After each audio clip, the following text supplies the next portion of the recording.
Manizha Bakhtari is an ambassador without a country. She was representing Afghanistan in Austria when the Taliban swept to power in 2021. Bakhtari refused to accept Taliban orders to resign and has continued her work in Vienna as much as possible ever since. The regime cut her funding completely. This was the embassy when she began working here, right in Vienna city centre. But to save money, the team had to find a new home further out. Bakhtari fights for the women and girls in her home country, as European governments quietly move to normalize cooperation with the Taliban regime. Madam Ambassador, thank you so much for joining me today. To maybe first start with 2021, take us back a little bit, when the Taliban took over. What was your first reaction? How did you feel back then? Well, it was a moment of shock. And all my colleagues, including myself, we were in a status of shock, and we didn't know what to do, whether to leave the office, whether to stay, and that was a big question for us. Beyond that, we couldn't believe that Afghanistan would collapse that easily. But when Kabul collapsed, actually, we have lost our hopes, and after a while of discussing the case with my colleagues, we decided to stay because that was the right decision, and it came out from a sense of responsibility to continue the job and do not leave the office. Fast forward 4.5 years later, tell us a little bit about the situation of women and girls in Afghanistan today. Since the Taliban takeover on August 2021, our girls and women have been stripped away from all their rights. They cannot go to school, they cannot attend universities, they cannot resume their jobs in the governmental and non-governmental organizations. And actually, women have been excluded from all public and social life. And that has been continuing until to date. And every day the Taliban impose more restrictions on women, and they have issued around 500 something decrees, and 245 decrees are related to women, and all those decrees have imposed restrictions and bans on women and girls.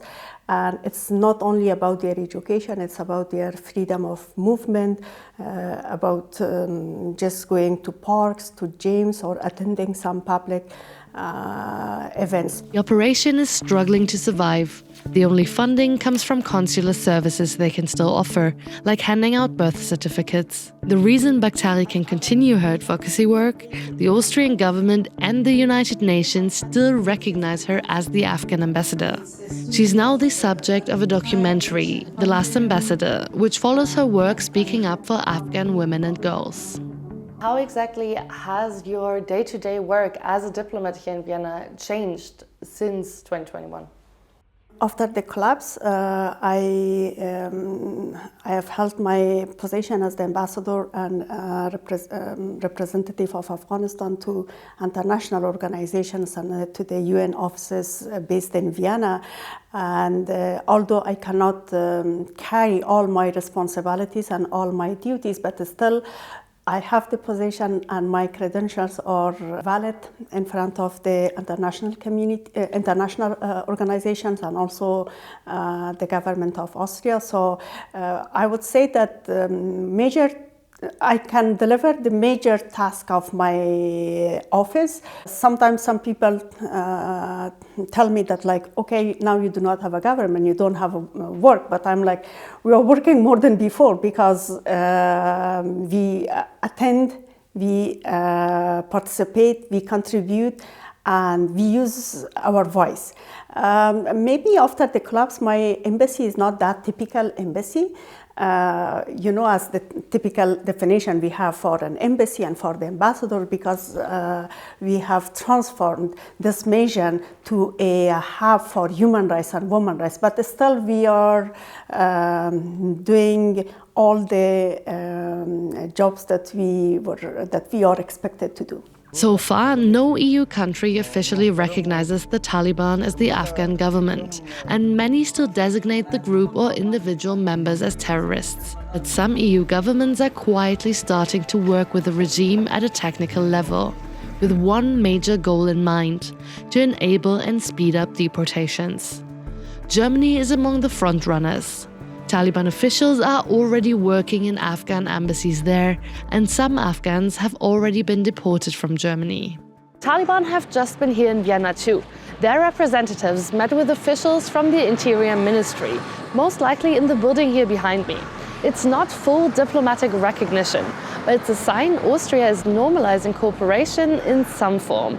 Upon request, the Austrian Interior Ministry sent us this statement, saying that technical meetings with the Afghan authorities are needed to coordinate deportations, which were declared legal in individual cases by the Austrian Constitutional Court. For now, that means some rejected Afghan asylum seekers and Afghans with criminal records can be legally deported. But researcher Mansour Ayoubi says it signals a broader shift in European policy that opens up opportunities for the Taliban. It's not political recognition, but de facto this is a recognition.